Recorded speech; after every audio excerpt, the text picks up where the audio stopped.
El petróleo en la vida venezolana. 1964. Es editado su libro Reforma Agraria en Venezuela, Objetivo y Evaluación, por la Universidad Central de Venezuela.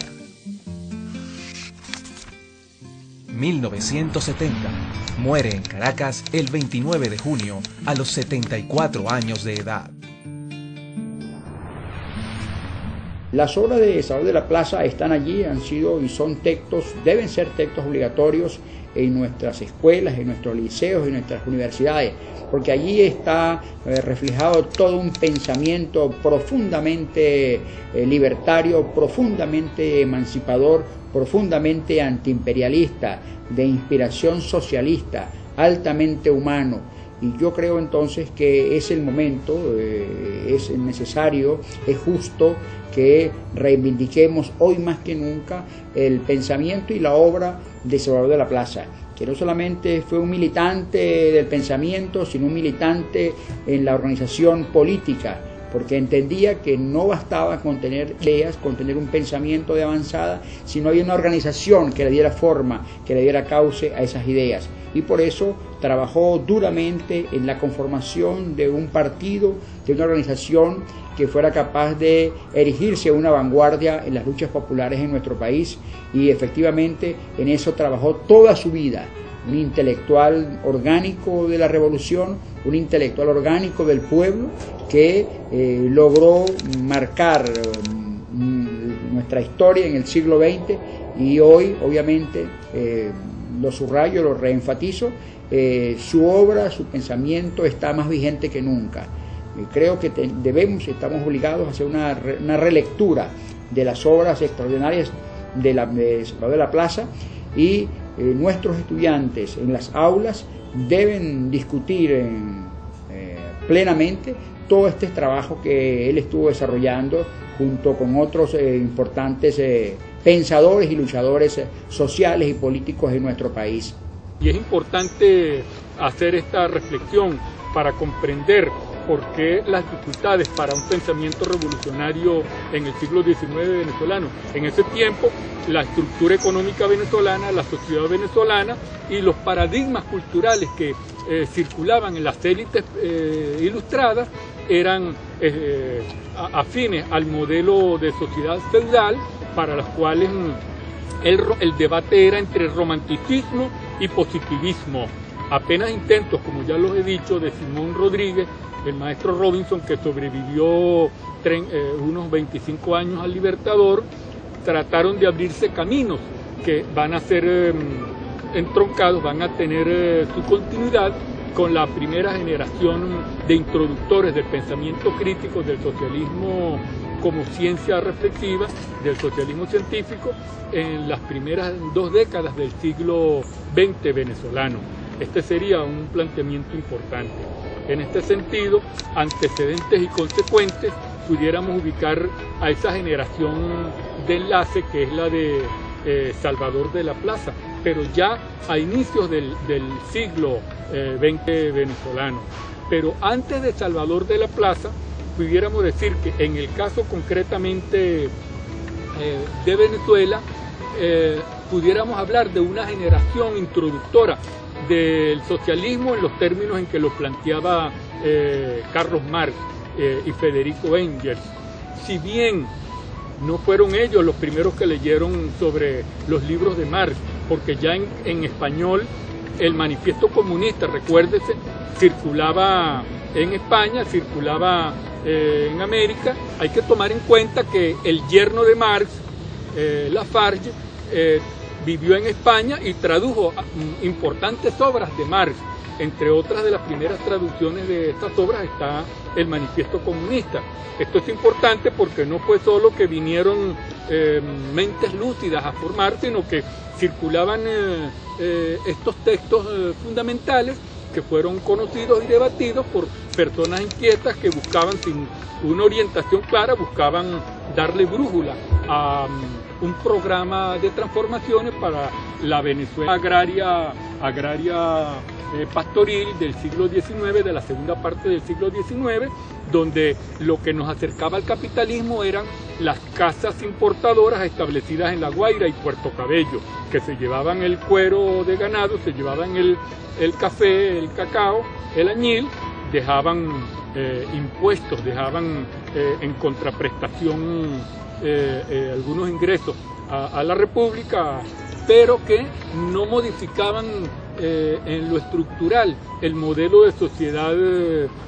aristocrática cimentada en una economía agraria. Eso, por cierto, lo estudió, el primero que se abocó a estudiarlo con mucha seriedad fue Salvador de la Plaza. Esto hay que estarlo reivindicando continuamente, porque se ha olvidado el papel de Salvador como pionero, como fundador, no de los estudios del marxismo en Venezuela, no, eso le corresponde a la generación antecedente de acuerdo a nuestras investigaciones, esa generación integrada por Pío Tamayo y por Carlos León especialmente, que aplicaban el marxismo o desarrollaban los estudios del marxismo, pero en función de la formación de, digámoslo así, de dirigentes para hacer vida política revolucionaria, pero en cuanto al estudio disciplinado de la estructura económica, de la estructura social venezolana, eso es obra fundamentalmente de Salvador, porque es quien escribió por primera vez y con profundidad, con un rigor que aún tiene plena vigencia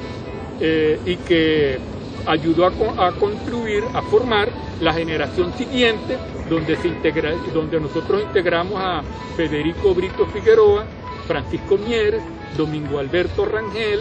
y esa pléyade de intelectuales que produjo esta obra Domingo Maza Zavala, algunos de ellos que estuvieron presos entre las postrimerías del gomecismo y que enfrentaron a Marcos Pérez Jiménez en la dictadura de Pérez Jiménez, pero que derivaron, desarrollaron, cultivaron esa vocación de estudio que les permitió dejar una obra que es la que actualmente circula como la fundamentación teórica de las ideas socialistas en Venezuela, que tanto han contribuido para darle un rumbo al proceso de cambio venezolano que vive nuestra patria en estas primeras décadas del siglo XXI.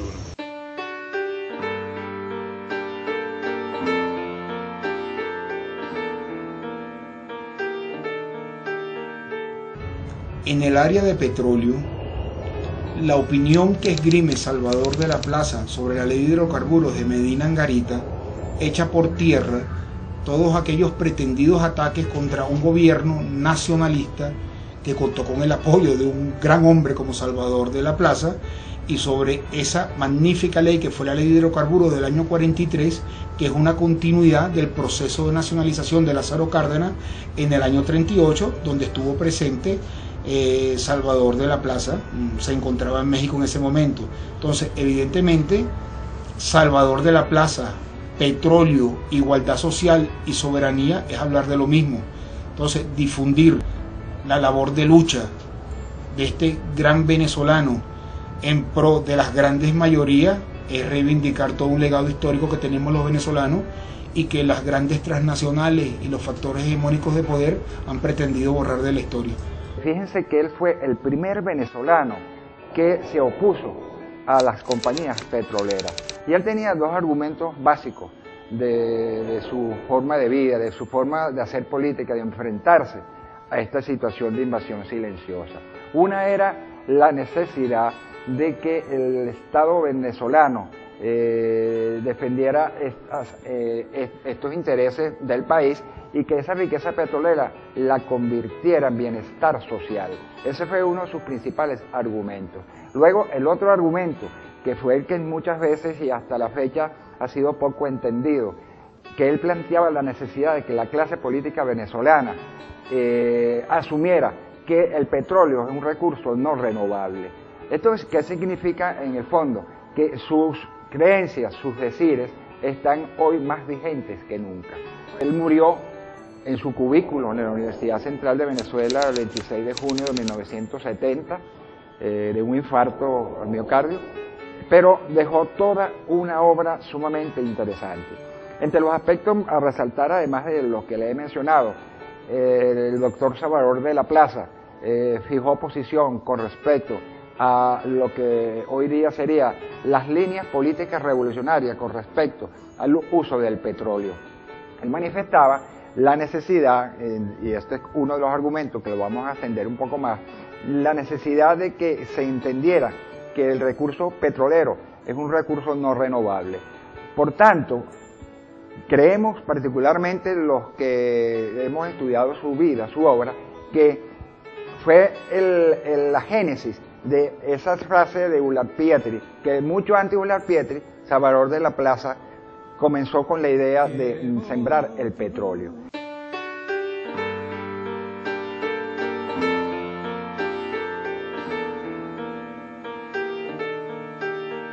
Las últimas investigaciones nos han permitido determinar que el petróleo es mucho más que una fuente de ingreso de divisa. El petróleo es el modelador del sistema civilizatorio. Entonces, los grandes centros transnacionales, los centros hegemónicos de poder, nos asignaron ver la energía como una fuente de obtención de ingresos cuando es mucho más que eso. Entonces, la lucha por la reivindicación del sector petrolero es la lucha por la propiedad que tiene el Estado venezolano en representación del pueblo venezolano sobre la fuente primaria de energía, que es la que alimenta y determina el nivel de vida de todo el planeta. Es por eso que hay una lucha directa por el control de las reservas petroleras. Ahora, ese petróleo sin alimentación, un pueblo sin alimentación, un pueblo sin una justa redistribución de las tierras, evidentemente que sería, en el mejor de los casos, una revolución incompleta. Entonces, evidentemente, ese binomio petróleo-tierra es precisamente lo que nos permite comprender lo que es el socialismo del siglo XXI como una lucha por la reivindicación del pueblo venezolano. Sí, Venezuela tiene en cantidades totales más petróleo que todo lo que ha consumido la humanidad en su historia, y ese total nadie lo pone en duda porque está certificado. Es decir, nada más en la faja tenemos 1.360.000 millones de barriles, a lo cual deberíamos sumarle 44.000 millones de barriles de petróleo liviano, que sumado al extrapesado y pesado de la faja nos da un poquito más de 1.400.000 millones de barriles. Esa cantidad total está certificada, nadie pone en duda el total. Lo que varía es el factor de recobro, que es el porcentaje de ese total que se puede extraer. En la faja el factor de recobro está ubicado en 20%, y con la tecnología actual y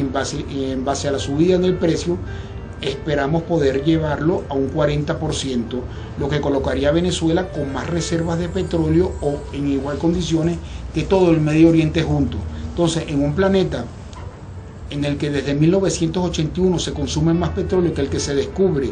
y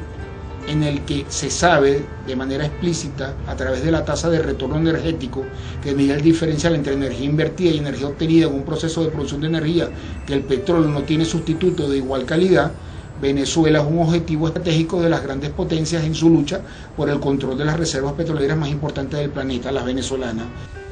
Es importante que sepamos que si de la respuesta que se dé a este dilema en estos momentos aquí en Venezuela, va a depender el triunfo o el fracaso de la revolución bolivariana.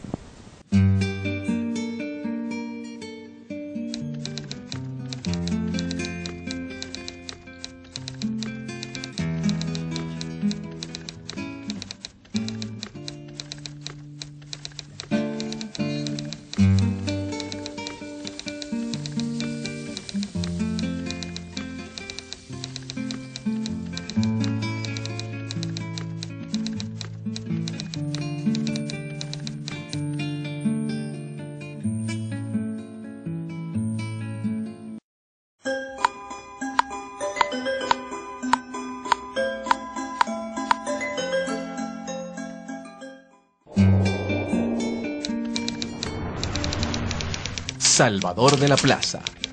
Tierra, petróleo y soberanía.